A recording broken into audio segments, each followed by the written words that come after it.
The Porsche Boxster. It has always been a great place to start if you're looking for a sports car. But of course, like any sports car, it has a spectrum. You can start with a car like this 986, which is a great entry point into Porsche, or you can start with something like this. This is my friend Sam.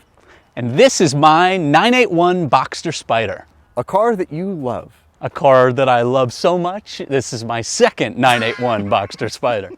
So let me get this straight. So you owned a Boxster, you owned an R8, Yep. You owned a Boxster Spyder, Yep. You owned another R8, you owned another Boxster Spyder. Yep, made a huge mistake, sold my first Boxster Spyder, missed it the day that the new buyer took delivery, and then 18 months later I found myself back in what my wife thinks is the same exact car. It's just this one is silver with some Porsche E details. Right, some yellow caliper details. Some yellow caliper details. But this makes you incredibly qualified to talk about the 981 Boxster. And today we're going to compare these two cars because this car these days is worth 5 times as much as this car. So we're going to answer the question, is it worth it?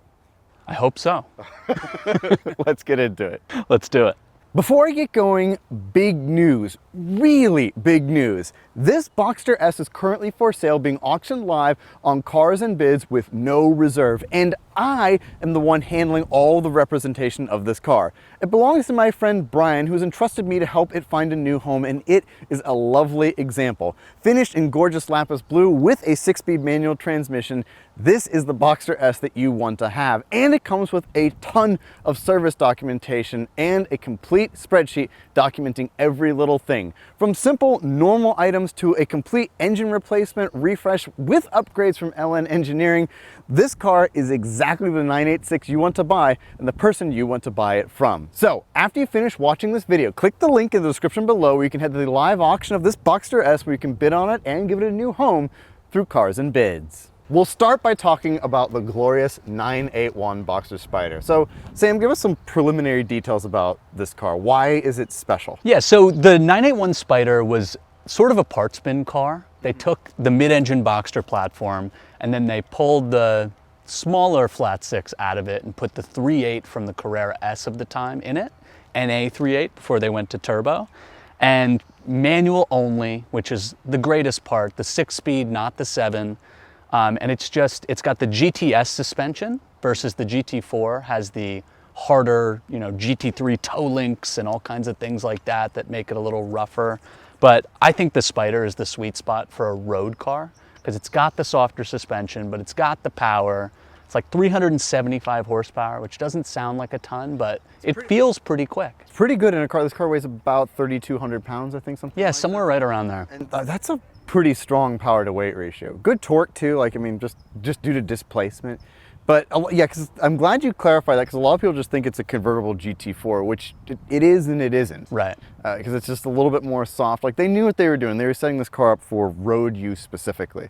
Totally. Now that said, you have taken this, not this one, but you have taken a Boxster Spyder on the track and rinsed us all. That's right. Fastest car on the track. That's right. That's right. There's been some argument about that, but I agree. Your car was definitely the fastest on the track. But I agree. These cars are so special. They're only produced for a single model year, 2016. They're relatively rare. How many came to the U.S.?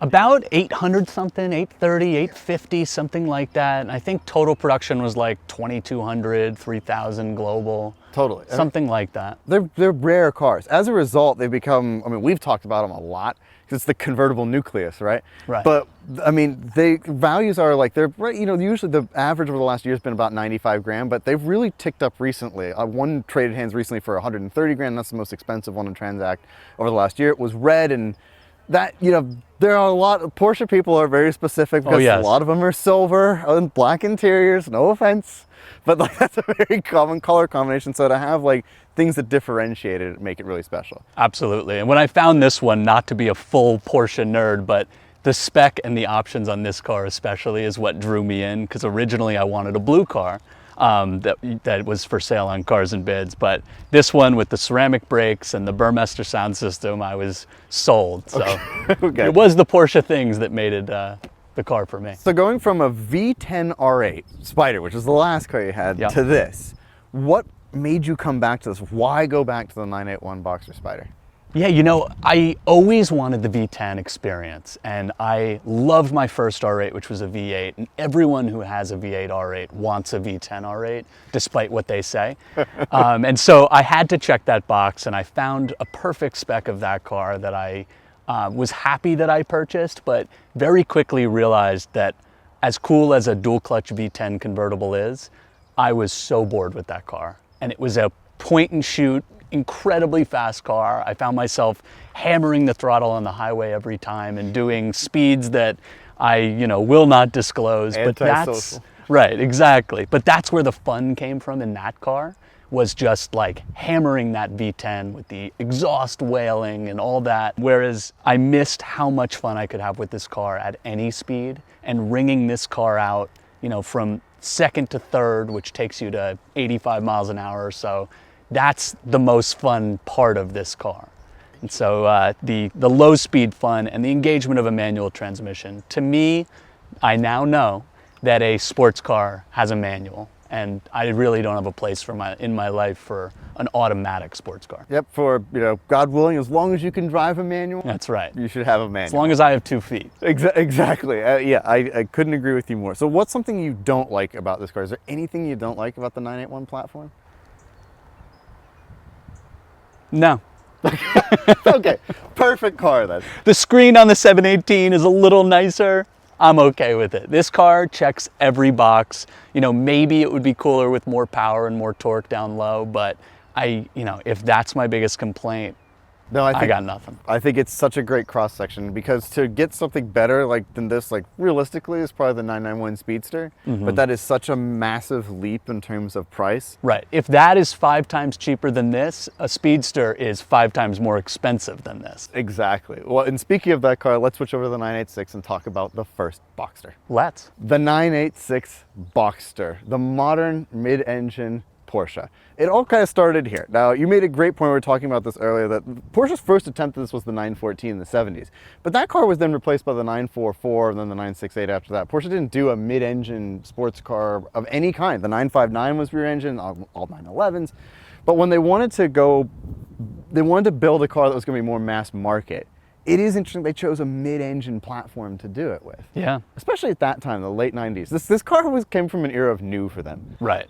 Water cooled instead of air, completely different design that not everybody loves. But just everything about this car was different, and it was it was a massive success for them at the time, and kind of which they needed, which they desperately. I think that was a dark time in Porsche's history where they were throwing darts and seeing what stuck, because they had no other choice but to try to pull something out. But I think that it forced good innovation, and it ended up with a line that is still beloved today. Yeah, absolutely. I think a lot of people agree. Biased as a mid-engine guy, but the mid-engine cars drive the best, but everyone wants the rear-engine 911. But for a tossable, fun sports car, I don't think there's anything like the mid-engine stuff. Totally. And these cars today, I think the reason they're beloved, it's this car is not super powerful. I think it's only it's down almost 100 horsepower on you. Wow. But the other thing about this car is light, though. It weighs just over 2,800 pounds, which is pretty remarkable for a modern car. Yeah. But the thing about these cars I think that's appealing today is there's so much support for them. These cars have their known issues. This one's all of them have been dealt with and documented, which is really impressive to see. But these cars they're just so accessible for 20 grand, 25 grand for a really nice one, or less than 10 grand for a beat one. It's you're kind of cross shopping in a Miata. It's crazy. And you get a Porsche, and with that beautiful 6-speed and the turbo twist wheels, there's a lot of Porsche here that I would prefer over a Miata. Definitely. It's nothing. I don't have anything bad to say about Miatas. It is always the answer. But if you're looking for something that's a little bit more spicy or a little bit more refined even, it's kind of hard to argue with these. And I've noticed there's kind of an ironic cool thing around the early 2000s now. And Ferry Porsche drives one of these. He's seen it all the time. He's got one of these in an early Cayenne. He took to ICE this year, in San Moritz.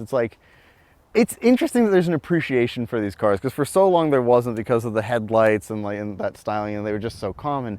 But now I think attrition has worn off a lot of them, and the nice ones that are left, it's something cool. Oh yeah, it's definitely cool, and you see it based on 996 values too. I mean, that's the same face, because this is a bit of a parts bin car from the time. Whole front, of the car. And a lot of the interior and a lot of other things. Yeah. But, you know, it's becoming appreciated where people aren't offended by the fried egg headlights anymore. It's become maybe ironic cool, maybe just cool, but the values are serious on things like 996 4Ss and turbos. I mean, what are those, like tripled in the past 2 years? I know, and GT2s now are serious money. That's $200,000 996. Yeah, Whoever you still thought get that the would same clicky turn signals and like all that you get in this car and that Right. one. So, oh, but I'll show you something. This is very interesting, or it is to me. This is something that you don't see in every 986 or 996. You know, there's a hole here normally in the door sill. Yeah.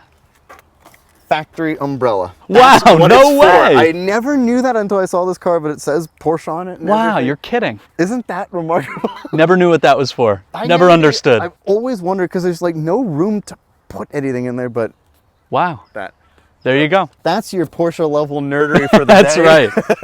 But Branded umbrella. branded umbrella. But we'll stop talking about branded umbrellas and stop waxing poetic about these cars. Time to go do what these things are built for and go take them for a drive. You Yeah, ready? absolutely.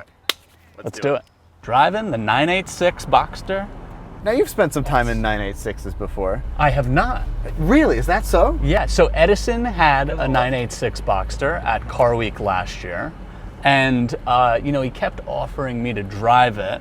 And I always had a better option. Yeah. But that's at Car I Week. always had a better option. Well, we also made it a thing. It became like a meme of Edison was offering everybody to drive his car. It's like, yeah, now I'm gonna ride in the Countach. Right, exactly. Thanks, Ed. But going down Big Sur, he had a blast in his Boxster. Not that I didn't in the R8, but it was a little overpowered for the road. He was having a great time. Every time I looked He's at him, having he a was blast. smiling ear to ear. Totally. And I think that's part of the great appeal of this car is like they're so accessible, you don't have to worry as much. I mean, your car is 100 grand, a little more than 100 grand these days. Yeah. Do you ever run into situations where you're like, you know, scrape something, it's like, it's expensive? You know, not really, Interesting. but I certainly like think about where I drive it, Right. especially because I refuse to put the roof on. And I guess that's more of a personal thing, but it's just something I think about. Whereas like this, you know, you'd park right up front at Home Depot. Not that I haven't taken mine to Home Depot, but it is there to have a carefree Porsche driving experience, which this definitely is. Like this feels tight, and the shifter feels good, and the brakes are responsive, and like the size is perfect. There is a similar feeling to my car, which is amazing. You have to use the revs on this one though, I find. It doesn't have a lot Yeah. of torque down low. But it is like, But especially on a road like this is more of a momentum road. It's not like you're using power. I mean, we're cruising. This is fun. I'm having a great time.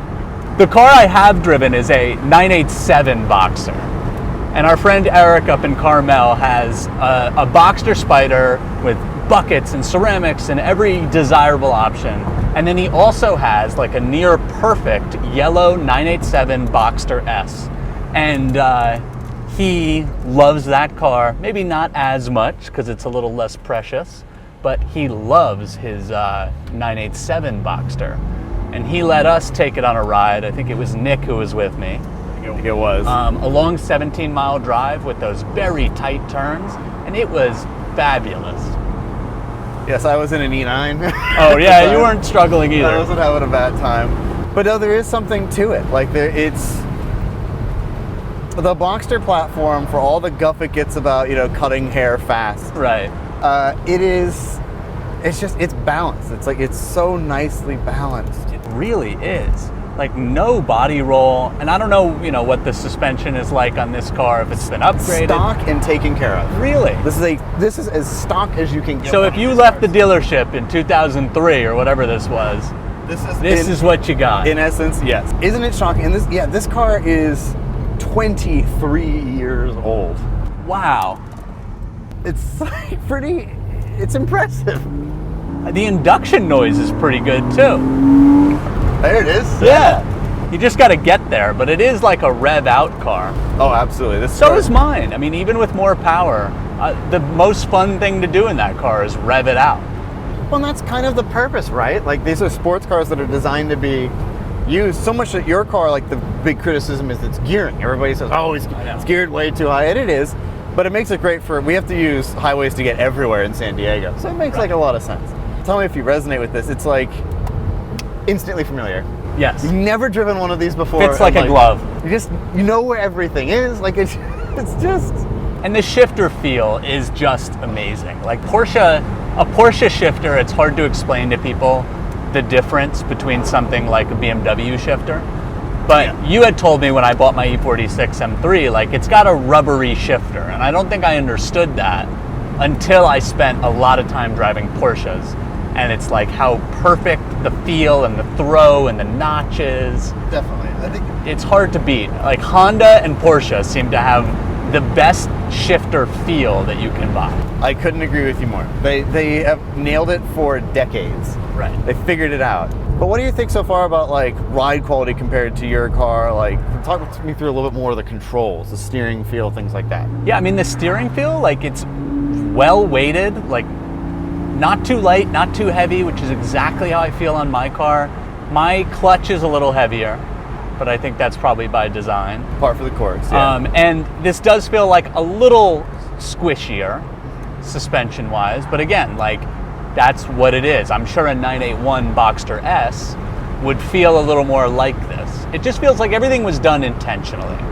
And the softness of this suspension is intentional for the users that bought this car. It really feels good though. Like I could see, Eric has both, and I didn't really understand that, but I could see that. We've mused a lot about like kind of why don't you just get one of those? Where you're trying to figure out like what car you want. It's just so good, and like, I mean, the foibles these cars can have. If you found one that's been dealt with, like, and it's not that many things. IMS, bore scoring, that stuff, but like this engine's been replaced.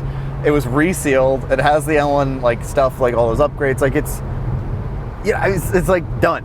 Yeah. And there are ones out there that like this that are done. And also replacing the engine was, I know this sounds insane, was not as expensive as I thought it would be. Because they made a gazillion of these cars. Right. So like engines are out there, you can get them. Not that you want to have to replace a motor. And the IMS thing, like it's really not that expensive to do if you have it done. No, it's just kind of something you do with a clutch. Like when you replace the clutch, you're in there, you do that too. Yep. What a lovely car though. And obviously we live in a place that this is the perfect car for. Yes. But really, like if I didn't have a Spyder budget to spend on a car, this is like plenty. I don't know if that's complimentary enough to what it is, because it's so lovely.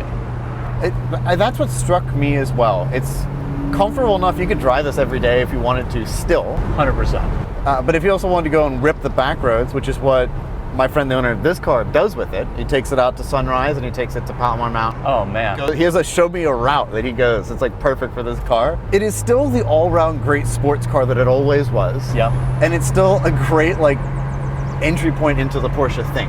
Yeah. And I haven't driven an S2000. I have driven Miatas, but thinking about that in the same vein, it just like, it feels like I'm driving a Porsche. I'm looking at a Porsche badge and I'm like, if I see a 996, he'll probably wave at me. You're part of the club, but like at, give the Porsche 15, 20 grand. I don't. But of course not. Some probably would.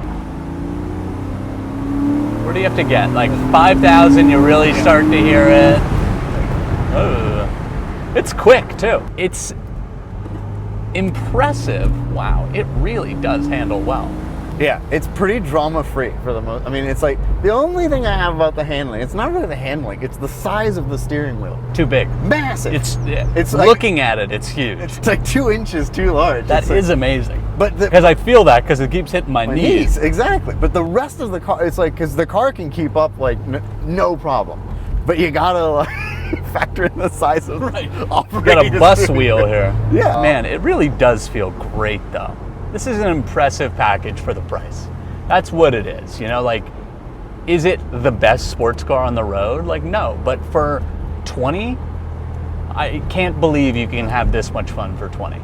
I couldn't agree with you more. And I've recommended this car as like, if you're relatively young and you're looking for your first sports car, you have some disposable income, you want to have a fun first car, these are such a great place to start. Absolutely. I regret not getting one of these when I like first graduated college and was looking for a car, and I ended up with a, you know, leased S3. Like, why didn't I just get one of these? I do too. I couldn't agree with you more. Doug once said, if you have no ego, you get a Boxster. That's Because right. It is like, and he's right. He is absolutely right. It's like the only reason you don't want to like, oh, it's a hairdresser's car or whatever. It's like, yeah, then you drive one, and it's like, it's worth its weight in gold.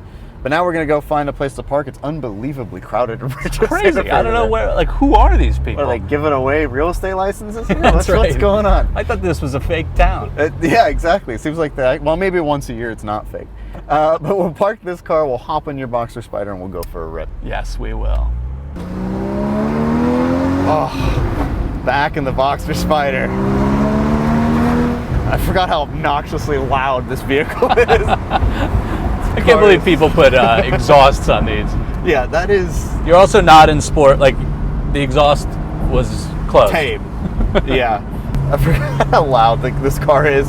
But instantly, like, the thing about the Boxster Spyder, I've been fortunate enough to do a lot of miles in these cars, largely thanks to you. Yeah. I've driven yours so far, but you can already go pretty quickly immediately. It's so familiar. It is, and it's just everything about this car is so balanced and just right. God, the sound. I love when those valves open. I actually like driving without the exhaust open because when the valves do open, it's very satisfying. I can see that. I can get behind that. But the similarities that strike me away are balance. Balance is the big one they've maintained with both cars.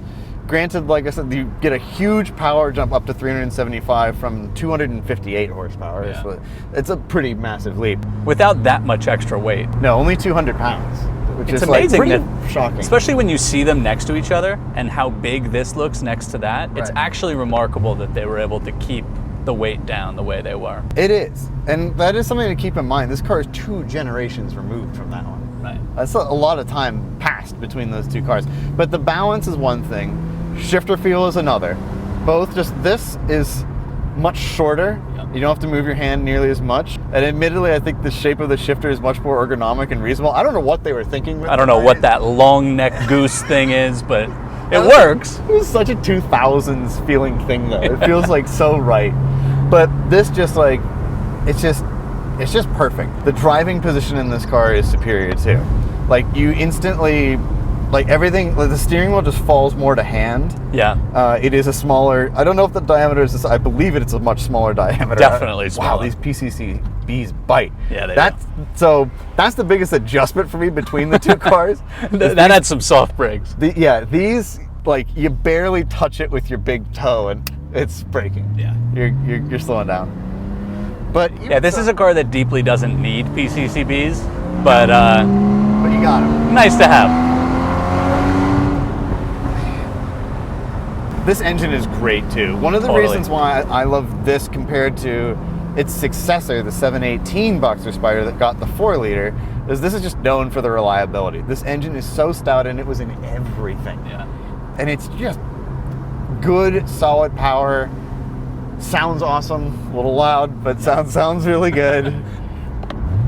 It's just a very competent engine. Yeah. There's a lot more emotion to this engine than the 4-liter in the 718 too. Yeah. There's a lot of people that have had both or upgraded to the 718 and then went back to a Spyder or a GT4. Right. Well, we did that, because we did that rip along PCH in the 718 together right after driving your car in our car week. Yeah. And that was the thing. It's like, yes, you got the extra torque and a little bit of extra performance, but I do feel like this engine has a little bit more character to it. Yeah, it's more raw. Yeah, definitely. Which makes sense. Like 2016 was the end of the greats, you know? Like right really was. before the emissions regulations and stuff came in. That's when F-Type was like the loudest car in the world. Oh, so loud. This isn't quiet. Wow, but there's the performance difference though. Like, it comes from the gearing a bit, admittedly, but like that was like a really potent number. Yes, that was. But it feels so confident. Yeah, that is the thing about this car and the GT4 as well. They just give you such confidence. It's so much fun. I love this car so much. I love this car. You can't ever get rid of this thing. I know. Or if you do it, it better be for a big swing at something and else. to you. Yeah, yes, remains in the family. But it's just so forgiving, and like mid-corner, you can just like keep turning the steering wheel, like keep going. And it goes exactly where you think it would. Yep. There's so much predictability in this car. It's just like telepathic. Yeah. It's the best way I can describe it. And you get comfortable with it quick, which is important given the speed that you can throw this into a corner. Yeah, I'm definitely.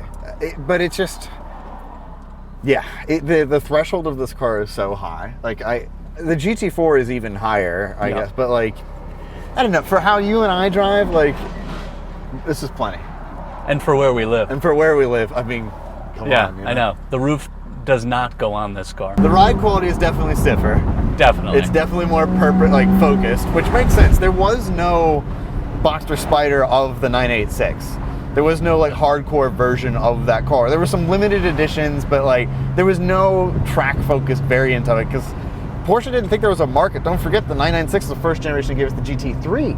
They didn't think there was a market for the 911 to have like a hardcore variant. Which is crazy to think about. Crazy. Yeah. It was a brave new world for Porsche during that era.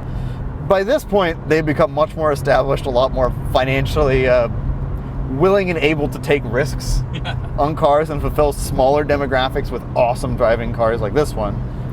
But, you know, this car, the evolution to get to this car, it's funny because you can tell the DNA is there. Yeah. It's much larger, but it feels at home in its lane. It's perfectly balanced. All of the controls are familiar. No one aspect of the car stands out high above everything else. It's just all in harmony with everything. And that's the similarity I see between the two cars. And ultimately, they were both like perfectly executed parts bin cars. Yep. I mean, the 986 was born out of a time where Porsche needed to use parts off the 996, but it's part of what made it great. Yep. And this car too, like this is a total parts bin car, you know, with pieces taken from the 991, and it makes it perfect. There's nothing I can't say about this car that I've already said about it a million times. Like, I think that it is the cross section it's at, even at its price point into the six figures and growing into that figure even more. I just think that these cars offer the right slice of everything. It's rare and special. It's incredible to drive. They're very reliable, you know, relative to other performance cars. Yeah. The build quality is insane. That is another huge leap you pointed out. The interior of this car is such a nice place to be. Right. The 986 is charming now, but it can't hold a candle to this, obviously. Totally. I just think that these cars are just undersung heroes. And Harry Metcalf said it in a video long ago, that we're gonna look back at a point and be like, wow, I can't believe we could get one of those for 100. Like, I hope so. Is it 5 times the car the 986 Boxster is? I don't think quantitatively it is. But I think given its respective price point, if you're looking to spend in and around the $115,000 mark, this is great. And if you're looking to spend 20 grand, then I think that the 986 is great too. And that solves it. The Porsche Boxster is an excellent car. So you're gonna keep this one, not making that mistake again. That's right. I'm gonna keep this one. I'm not necessarily jumping into a 986. I understand. But I definitely understand why people do. It's so good. I really enjoy this car. I know we talk about it a lot, but regardless of what generation Boxster you buy, don't let them just be haircutters cars. They're for enthusiasts too. Thank you for joining me, Sam. A pleasure. Pleasure to see you and your lovely Boxster Spyder as always. Sticking around, you'll see it again. Perfect. Thank you all so much for watching. We'll talk to you very soon. Goodbye.